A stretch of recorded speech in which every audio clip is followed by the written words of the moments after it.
ಸಿನಿಮಾದ ಈ ಸೀನ್ ನಿಮ್ಗೆಲ್ಲ ನೆನ್ಪಿರ್ಬೋದು. ಆದಿ ನೀಲಗಾರರು ಹಾಕಿದ್ದ ಬೂದಿಗೆ ಠಾಣೆಯಲ್ಲಿದ್ದವರಿಗೆ ಪ್ರಜ್ಞೆ ತಪ್ಪು ಹೋಗುತ್ತೆ. ಆಮೇಲೆ ನೀಲಗಾರರು ಠಾಣೆಯಲ್ಲಿದ್ದ ಬಂಗಾರವನ್ನೆಲ್ಲ ದೋಚ್ಕೊಂಡು ಪರಾರಿಯಾಗ್ತಾರೆ. ಈ ಸಿನಿಮಾ ನೋಡಿದ್ಮೇಲೆ ಅಯ್ಯೋ ಹೀಗೂ ಕಳ್ಳತನ ಮಾಡಬಹುದಾ ಅಂತ ಹುಬ್ಬೇರಿಸಿದವರೇ ಜಾಸ್ತಿ. ಆದ್ರೀಗ ಹುಬ್ಬಳ್ಳಿಯಲ್ಲೂ ಇಂಥದ್ದೇ ಒಂದು ಘಟನೆ ನಡೆದಿದೆ. ವಿಚಾರ ಅಂದ್ರೆ ಇಲ್ಲಿ ಭಿಕ್ಷುಕನೊಬ್ಬ ಹಚ್ಚಿದ್ದ ಬೂದಿಗೆ ಕೊಟ್ಟ ಹಲವಾಗೆ ಮಹಿಳೆಯೊಬ್ಬಳ ಮಾತೇ ನಿಂತು ಹೋಗಿದೆ. ಮಹಿಳೆಗೆ ಭಸ್ಮ ಹಚ್ಚಿ ಪ್ರಸಾದ ಅಂತ ಹಲ್ವಾ ಕೊಟ್ಟಿದ್ದ ಭಿಕ್ಷುಕ. ಹಲ್ವಾ ತಿಂದ ಮಹಿಳೆಗೆ ಮಾತೆ ನಿಂತು ಹೋಯ್ತು.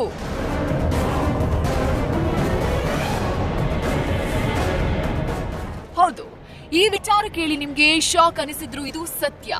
ಅಷ್ಟಕ್ಕೂ ಏನಿದು ಬೂದಿ ಮತ್ತು ಹಲ್ವಾ ಕಥೆ ಅನ್ನೋದನ್ನ ಡೀಟೇಲ್ ಆಗಿ ಹೇಳ್ತೀವಿ ನೋಡಿ. ಸಾಮಾನ್ಯವಾಗಿ ಮನೆಯನ್ನ ದೋಚಬೇಕು ಅಥವಾ ಕಳ್ಳತನ ಮಾಡಬೇಕು ಅನ್ನೋ ಉದ್ದೇಶ ಇರೋರು ಚಾಕ್ಲೇಟ್ ಅಥವಾ ಇನ್ನೇನಾದ್ರೂ ಕೊಟ್ಟು ಕಳ್ಳಾಟ ಮಾಡ್ತಾರೆ. ಆದ್ರೆ ಹುಬ್ಬಳ್ಳಿಯಲ್ಲಿ ನಡೆದಿರೋ ಘಟನೆ ಸ್ವಲ್ಪ ಡಿಫರೆಂಟ್. ಇಲ್ಲಿ ಭಿಕ್ಷುಕನೊಬ್ಬ ಅಯ್ಯಪ್ಪ ಮಾಲಧಾರಿಯಾಗಿ ಬಂದಿದ್ದ. ಮನೆ ಮುಂದೆ ಬಂದಿದ್ದ ಭಿಕ್ಷುಕ ಅಮ್ಮ ಭಿಕ್ಷೆ ನೀಡಿ ಅಂತಿದ್ದ. ಪಾಪ ಅಂತ ಮನೆಯೊಳಗಿದ್ದ ಮೀನಾಕ್ಷಿ ಅನ್ನೋ ಮಹಿಳೆ ಹೊರಗೆ ಬಂದು ಭಿಕ್ಷುಕನಿಗೆ 5 ರೂಪಾಯಿ ಭಿಕ್ಷೆ ಹಾಕ್ತಾಳೆ. ಬಳಿಕ ಆ ಭಿಕ್ಷುಕ ಮಹಿಳೆ ಹಣಿಗೆ ಭಸ್ಮ ಹಚ್ಚಿ ಹಲ್ವಾ ಕೊಟ್ಟಿದ್ದಾನೆ. ಪಾಪ ಮಹಿಳೆ ಪ್ರಸಾದ ಅಂದ್ಕೊಂಡು ಭಿಕ್ಷುಕ ಕೊಟ್ಟ ಹಲ್ವವನ್ನ ತಿಂದಿದ್ದಾಳೆ. ವಿಚಿತ್ರ ಏನಂದ್ರೆ ಹಲ್ವಾ ತಿಂದಿದ್ದೇ ತಡ ಮಹಿಳೆ ನಾಲಿಗೆ ದಪ್ಪಾಗಿ ತೊದಲೋದಕ್ಕೆ ಶುರುವಾಗಿದೆ.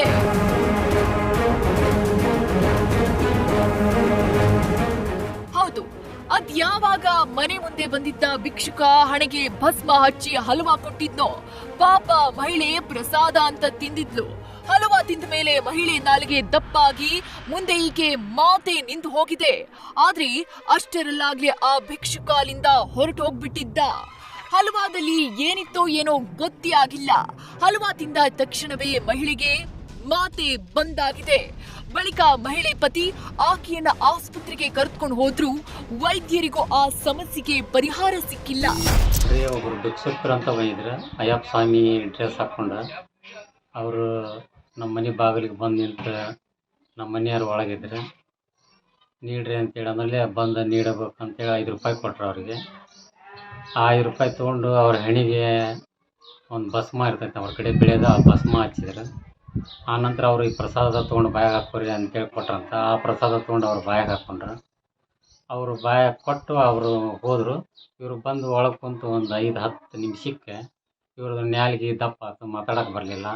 ಮತ್ತು ಇಲ್ಲಿ ಕುತ್ತಿಗೆ ಅಂತಕ್ಕೆ ದಪ್ಪ ಆಗೋದು, ಮೈ ಕೈ ವಜ್ಜಾಗೋದು, ಈ ಥರ ಮೋಸ ಅನ್ಯಾಯ ಆಗೈತಿ ರೀ. ಅದು ಮತ್ತೊಬ್ಬರಿಗೆ ಇದು ಆಗಬಾರ್ದು, ಮತ್ತೊಬ್ಬರಿಗೆ ಆಗದಂಗೆ ನೋಡ್ಕೋಬೇಕು.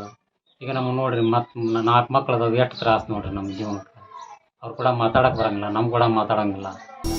ಇವತ್ತಿಗೆ 6 ದಿವಸ ಆಯ್ತು ರೀ, ಶುಕ್ರವಾರ ದಿವಸ ಆಗೈತೆ ರೀ. ಇದು ಬೆಳಿಗ್ಗೆ 10 ಗಂಟೆಗೆ 10-10ವರೆಗೆ ಆಗೈತೆ ರೀ. ಇದು ಮೀನಾಕ್ಷಿ ನಾಲಿಗೆಗೆ ಶಸ್ತ್ರ ಹಾಕಿಸಿದ ಕುಟುಂಬಸ್ಥರು. ಶಸ್ತ್ರ ಹಾಕಿದ ನಂತರ ಮತ್ತೆ ಬಂತು ಮೀನಾಕ್ಷಿ ಮಾತು. ಒಂದಲ್ಲ ಎರಡಲ್ಲ 6 ದಿನಗಳ ಕಾಲ ಆ ಮಹಿಳೆಗೆ ಮಾತೆ ಬಂದಿರ್ಲಿಲ್ವಂತೆ. ಪಾಪ ಮಕ್ಕಳು ಅಮ್ಮ ಊಟ ಕೊಡು ಅಂದ್ರು ಏನು ಹೇಳಲಾಗದ ಪರಿಸ್ಥಿತಿ. ಅನುಭವಿಸ್ತಿರುವ ಸಂಕಟ ಹೇಳಬೇಕಂದ್ರೂ ಮಾತು ಬರ್ತಿಲ್ಲ. ಹೀಗಾಗಿ ಮಾತು ಕಳೆದುಕೊಂಡ ಮಹಿಳೆ 6 ದಿನಗಳ ಕಾಲ ನರಕವನ್ನೇ ಅನುಭವಿಸಿ ಬಿಟ್ಟಿದ್ದಾಳೆ.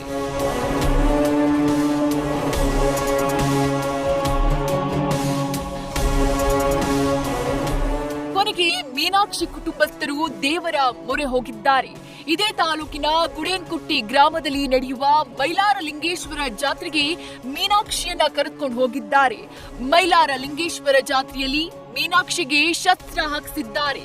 ಪವಾಡವೆಂಬಂತೆ ಮಹಿಳೆಗೆ ಮತ್ತೆ ವಾಪಸ್ ಮಾತು ಬಂದಿದೆ. ಇದೀಗ ಮೋಸ ಹೋಗಿರುವ ಮೀನಾಕ್ಷಿ ಮನೆ ಮುಂದೆ ಯಾರೇ ಬಂದ್ರು ಎಚ್ಚರವಾಗಿ ನನ್ನಂತೆ ಮೋಸ ಹೋಗ್ಬೇಡಿ ಅಂತ ಹೇಳಿದ್ದಾರೆ. ಕೊಟ್ಟು ಹೋಗಿಂದ ಬಾಯಿ ಹೋಗಿತ್ರಿ. ನಂದು ಹೋಗಿಂದ ಹೊಳ್ಳಿ ನಮ್ಮ ಊರಾಗ ಮೈಲಾರಲಿಂಗಪ್ಪನ ಜಾತ್ರೆ ಆತ್ರಿ. ಆ ಜಾತ್ರೆಗೆ ಅಲ್ಲಿ ನನಗೆ ನ್ಯಾಲಿಗೆ ಶಸ್ತ್ರ ಹಾಕಿಂದ ಹೊಳ್ಳಿ ಬಾಯಿ ಬಂತ್ರಿ. ನಂದು ಇಂಥದ್ದು ಯಾರಿಗೆ ಆಗ್ಬಾರ್ದು ಇನ್ನೊಮ್ಮೆ ಅಂಥೇಳಿ ನೀವು ಹುಷಾರಾಗ್ಬೇಕು ನೋಡ್ರಿ. ಯಾರಿಗೆ ಏನು ನೀಡಾಕ್ ಹೋಗ್ಬೇಡ್ರಿ, ಏನಿಲ್ಲ ಎಲ್ಲ ವಿಚಾರ ಮಾಡಿ ನೀಡ್ರಿ. ನನಗಾಗಿರೋ ಅನುಭವ ಹೇಳಿ. ನನಗೆಲ್ಲ ಅನುಭವ ಆಗ್ಬಿಟ್ಟೈತ್ರಿ. 6 ದಿನ ಬಾಯಿ ಮುಚ್ಕೊಂಡ್ ಕುಂತೇನ್ರಿ. ನಾನು ಏನು ಆಗಿರ್ಬೇಕ್ರಿ ನನ್ನ ಪರಿಸ್ಥಿತಿ. ಇಂಥದ್ದು ಯಾರಿಗೆ ಬರಬಾರ್ದ್ರಿ. ಮಾತಾಡಕ್ ಹೋಗಿದ್ದೆ ನನಗೆ ಒಟ್ಟ ಬಾಯಿ ಬರ್ತಿದ್ದಿಲ್ರಿ. ಸಂಕಟ ಆಗಿ ಹೋಗೈತ್ರಿ ನನಗೆ. ನ್ಯಾಲ್ಗಿ ದಪ್ಪದಂಗ ಆಗಿತ್ರಿ ನನಗೆ ಮೊದ್ಲ. ಈಗ ಅದ ಏನ ಮೈಲಾಲಿಂಗಪ್ಪಂದ ಶಸ್ತ್ರ ಹಾಕಿಂದ್ರಿ ಅವತ್ತು ನನ್ನ ನ್ಯಾಲ್ಗಿ ನನ್ನ ಬಾಯಾಗ ಐತಿ ಅನ್ನೋದು ನನಗೆ ಒಂದಿಟ್ಟು ಮನವರಿಕೆ ಆಗೈತ್ರಿ. ಹಿಂಗಾಗಿ ಯಾರು ಮೋಸಕ್ಕೆ ಹೋಗ್ಬೇಡ್ರಿ. ಹೌದು, ಭಿಕ್ಷುಕ ಕೊಟ್ಟ ಹಲವಾ ತಿಂದಿದ್ದ ಮಹಿಳೆ ಮಾತು ಕಳೆದುಕೊಂಡಿದ್ದು ಬಳಿಕ ದೇವರ ಸನ್ನಿಧಾನದಲ್ಲಿ ನಾಲಿಗೆ ಶಸ್ತ್ರ ಹಾಕಿಸಿದಾಗ ಮತ್ತೆ ಮಾತು ವಾಪಸ್ ಬಂತು. ಆದ್ರೆ ಮನೆಗೆ ಅಯ್ಯಪ್ಪ ಮಾಲಧಾರಿಯಾಗಿ ಬಂದಿದ್ದ ವ್ಯಕ್ತಿ ಯಾವುದೇ ಕಳ್ಳತನ ಮಾಡಿಲ್ಲ.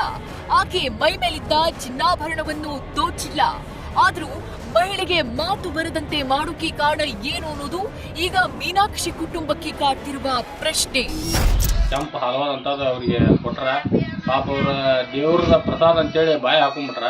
ಬಾಯಿ ಹಾಕೊಂಡು ಅದನ್ನ ಮುಂದೆ ಹೊಟ್ಟೊತ್ತಿಗೆ ಒಂದು 10 ನಿಮಿಷಕ್ಕೆ ಬಾಯಿ ಹೋಗ್ಬಿಟ್ಟೈತೆ ಅವ್ರಿಗೆ. ಇವತ್ತೂ ಬಾಯಿ ಬಂದಿಲ್ಲ. ಪಾಪ ನಾವು ಭಾಳ ಬೇಜಾರಾಗತಿ. ಈ ಥರ ಮಾಡ್ತಾರಂತಂದ್ರೆ ಇಂಥದ್ದು ಕೃತ್ಯ ಮಾಡೋರಿಗೆ ಸರಿಯಾದ ಶಿಕ್ಷೆ ಆಗ್ಬೇಕು.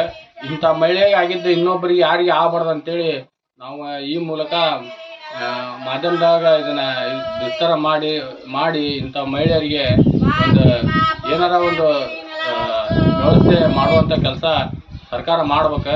ಈಗ ನೋಡ್ರಿ, ಮಕ್ಕಳು ಮರಿ ಅದಾವ ಸಾಲಿಗೆ, ಅವ್ರು ನನಗೆ ನನಗೆ ಊಟಕ್ಕೆ ಕೊಡು ಅಂತೇಳಿ ಹೇಳಿದ್ರೆ ಅವ್ರು ಹೊಳ್ಳಿ ಏನು ಕೊಡ್ಬೇಕು ಅನ್ನೋದು ಇಲ್ಲಲ್ಲ.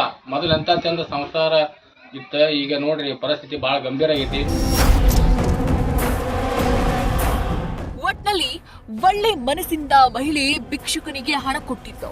ಆದ್ರೆ ಮನಸ್ಸಲ್ಲಿ ಇನ್ನೇನ್ ಇಟ್ಕೊಂಡ್ ಬಂದಿದ್ದ ಭಿಕ್ಷುಕ ಮಹಿಳೆಗೆ ಮಾತೆ ನಿಲ್ಲುವಂತೆ ಮಾಡಿದ್ದ. ಆದ್ರೆ ದೇವರ ದಯೆಯಿಂದ ಮಾತು ಕಳೆದುಕೊಂಡ ಮಹಿಳೆಗೆ ವಾಪಸ್ ಮಾತು ಬಂದಿದೆ. ಹೀಗಾಗಿ ನಿಮ್ಮ ಮನೆ ಮುಂದೇನು ಈ ರೀತಿಯ ಅಪರಿಚಿತರು ಬಂದ್ರು ಏನಾದ್ರೂ ಕೊಟ್ಟಾಗ ಅದನ್ನ ತಿನ್ನೋಕ್ ಮುಂಚೆ ಹುಷಾರಾಗಿರೋದು ನಿಮಗೂ ನಿಮ್ಮ ಕುಟುಂಬಕ್ಕೂ ಒಳ್ಳೇದು.